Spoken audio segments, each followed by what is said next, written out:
नमस्कार मित्रांनो, जय हिंद. सराव प्रश्नसंच क्रमांक 82 याची टेस्ट मराठी MCQS या टेलिग्राम चॅनलवरती होईल. प्रश्न पहिला, मोहेंजोदडो संस्कृती कोणत्या नदीच्या खोऱ्यात सापडली? याचा आन्सर आहे सिंधू. याचे स्पष्टीकरण बघूया. मोहेंजोदडो हे पाकिस्तानातील सिंधू प्रांतातील गाव आहे. येथे गेलेल्या पुरातत्वीय उत्खननात एकावर एक 7 गावांचे थर आहेत. सिंधू नदी ही दक्षिण आशियामधील एक प्रमुख नदी आहे. तिबेट, भारत व पाकिस्तानातून वाहणारी प्रमुख नदी आहे.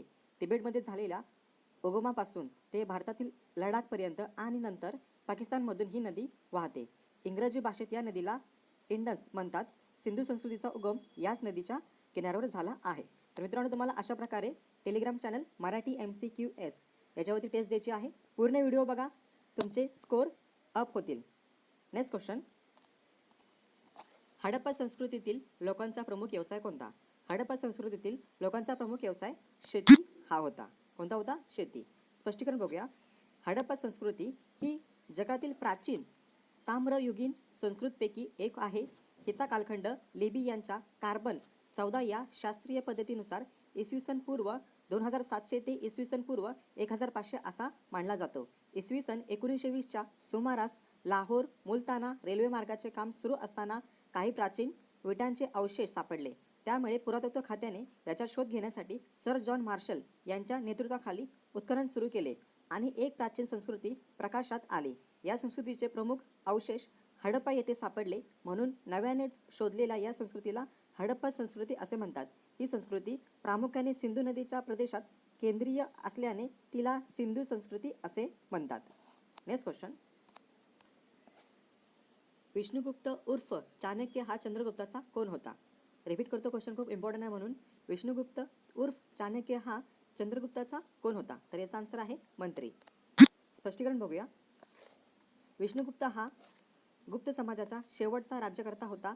याचा कार्यालय साधारणपणे सन 540 ते 550 पर्यंत होता. याच्यानंतर गुप्त साम्राज्याची अखेर झाली. नेक्स्ट क्वेश्चन, जय नावाच्या ग्रंथालयाला पुढे काय म्हणले गेले? म्हणजेच की जय नावाचा ग्रंथ आहे, त्या नावाच्या ग्रंथाला पुढे काय म्हणले गेले? तर त्याचा आन्सर आहे महाभारत. का आन्सर आहे महाभारत. याचे स्पष्टीकरण बघूया. महाभारत हा एक प्राचीन संस्कृत काव्यग्रंथ आहे. महर्षी व्यास यांनी हा ग्रंथ गणपतीकडून लिहून घेतला अशी मान्यता आहे. या ग्रंथाचे आधीचे नाव काय होते? जय. नेक्स्ट क्वेश्चन, सर्वात जास्त काळ राष्ट्रपती पदावर कार्यरत राहणारे राष्ट्रपती कोण? सर्वात जास्त काळ राष्ट्रपदावर कार्यरत राहणारे राष्ट्रपती राजेंद्र प्रसाद. का आन्सर आहे डॉक्टर राजेंद्र प्रसाद. स्पष्टीकरण बघूया. डॉक्टर राजेंद्र प्रसाद सहाय्य हे स्वतंत्र भारताचे पहिले राष्ट्रपती होते. त्यांनी सन 1950 ते 1962 या काळात भारताच्या राष्ट्रपतीचे पद भूषवले. स्वातंत्र्य मिळाल्यानंतर 26 जानेवारी 1950 रोजी भारताने नवीन संविधानाचा स्वीकार केला व राजेंद्र प्रसादांची भारताचे पहिले राष्ट्रपती म्हणून निवड केली गेली. या पदावर ते 12 वर्ष राहिले.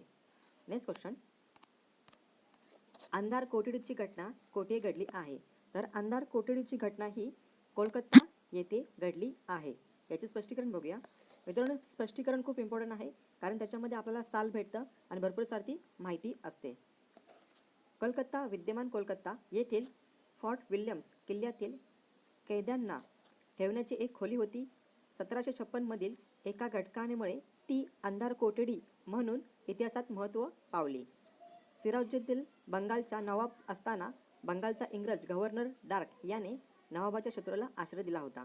तर खूप सोपा क्वेश्चन आहे आणि इतिहासामध्ये की असेच क्वेश्चन जे जुने क्वेश्चन असतात ते विचारले जातात. नेक्स्ट क्वेश्चन, सार्वजनिक काका हे कोणाचे टोपणनाव आहे? सार्वजनिक काका हे गणेश वासुदेव जोशी यांचे टोपणनाव आहे. स्पष्टीकरण बघूया.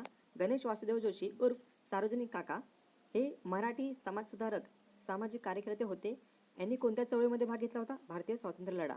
आणि त्यांची संघटना कोणती होती? पुणे सार्वजनिक सभा. कोणती होती? पुणे सार्वजनिक सभा. नेक्स्ट क्वेश्चन, खूप सोपा प्रश्न आहे. किसन बाबूराव हजारे यांचे टोपणनाव काय आहे? तर किसन बाबूराव हजारे यांचे टोपणनाव आहे अण्णा हजारे. यांचे स्पष्टीकरण बघूया आपण.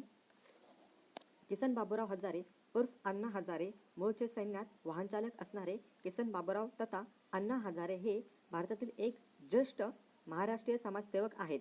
1990 साली त्यांना त्यांच्या समाजसेवेच्या कार्याबद्दल भारत सरकारने पद्मश्री आणि 1992 साली पद्मभूषण या पुरस्काराने सन्मानित केले होते.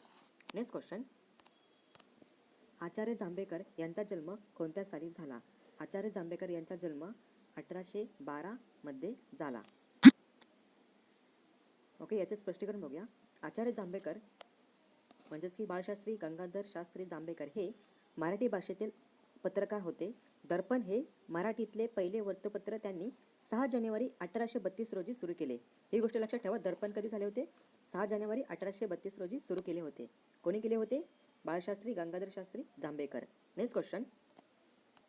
गाडगे महाराज यांचा मृत्यू कोणत्या साली झाला? तर गाडगे महाराजांचा मृत्यू 1956 ला झाला. याचे स्पष्टीकरण बघूया. गाडगे महाराज म्हणून ओळखले जाणारे महाराष्ट्र राज्यातील एक कीर्तनकारक होते, संत होते, समाजसुधारक होते. त्यांनी स्वेच्छेने गरिबी राहणी स्वीकारले होते. ते सामाजिक न्याय देण्यासाठी विविध गावांना भटकत असत. गाडगे महाराजांची सामाजिक न्याय, सुधारणा आणि स्वच्छता या विषयावरती जास्त रुची होती. Next question. सत्यशोधक समाजाची स्थापना कोणी केली? सत्यशोधक समाजाची स्थापना महात्मा फुले यांनी केली. स्पष्टीकरण बघूया.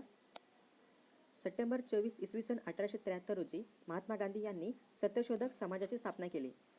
बघा, स्पष्टीकरण खूप का महत्त्वाचे आहे, कारण मी प्रश्न विचारला होता की सत्यशोधक समाजाची स्थापना कोणी? महात्मा फुले यांनी.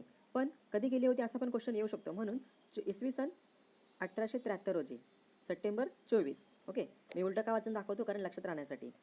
जमीनदार, शेठजी व पुरोहितकडून होणाऱ्या अन्याय, अत्याचारापासून, गुलामगिरीतून शूद्रजूत समाजाची मुक्तता करणे व त्यांची हक्काची जाणीव करून देणे हे सत्यशोधक समाजाचे ध्येय होते. Next question.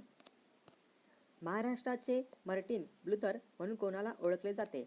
तर महाराष्ट्राचे मार्टिन लुथर म्हणून महात्मा ज्योतिबा फुले यांना ओळखले जाते. याचे स्पष्टीकरण बघूया. महात्मा ज्योतिराव गोविंद फुले, महात्मा फुले ज्योतिबा फुले हे मराठी लेखक, विचारवंत आणि समाजसुधारक होते. त्यांनी सत्यशोधक समाज नावाची संस्था स्थापन केली होती. शेतकरी आणि अस्पृश्य बहुजन समाजाच्या समस्यांना केंद्रस्थानी ठेवून पुरोगामी विचाराची मांडणी केली. तसेच त्यांनी महाराष्ट्रातील स्त्री शिक्षणाची मुहूर्तमेढ रोवली. मुंबईच्या जनतेने त्यांना महात्मा ही पदवी बहाल केली होती. ही पदवी त्यांना 188 या साली मिळाली. Next question. भारताचे क्षेत्रफळ किती आहे? भारताचे क्षेत्रफळ किती आहे? या क्वेश्चनचा आन्सर मला तुम्ही कमेंट सेक्शनमध्ये नक्की द्या. बघू किती जण आन्सर देत आहेत. ओके, आणि ह्याचं स्पष्टीकरण पण आहे. ओके, याच्यामध्ये आन्सर नको दिसायला म्हणून जरा स्क्रोल केलं आहे. तर नक्की सांगा मला भारताचे क्षेत्रफळ किती आहे. Okay, next question. भरतपूर पक्षी अभयारण्य कोणत्या राज्यात आहे? भरतपूर पक्षी अभयारण्य हा राजस्थानमध्ये आहे. कुठे आहे? राजस्थानमध्ये. स्पष्टीकरण बघूया. राजस्थानातील कुवेल देव या नावाने ओळखले जात असलेले या जंगलाचे नामकरण आता भरतपूर असे केले आहे. भरतपूर येथील राष्ट्रीय उद्यान हे जागतिक दर्जाचे पक्षी अभयारण्य आहे. कोणते अभयारण्य आहे? पक्षी अभयारण्य. भरतपूर पक्षी अभयारण्य कुठे आहे? राजस्थानमध्ये. Next question.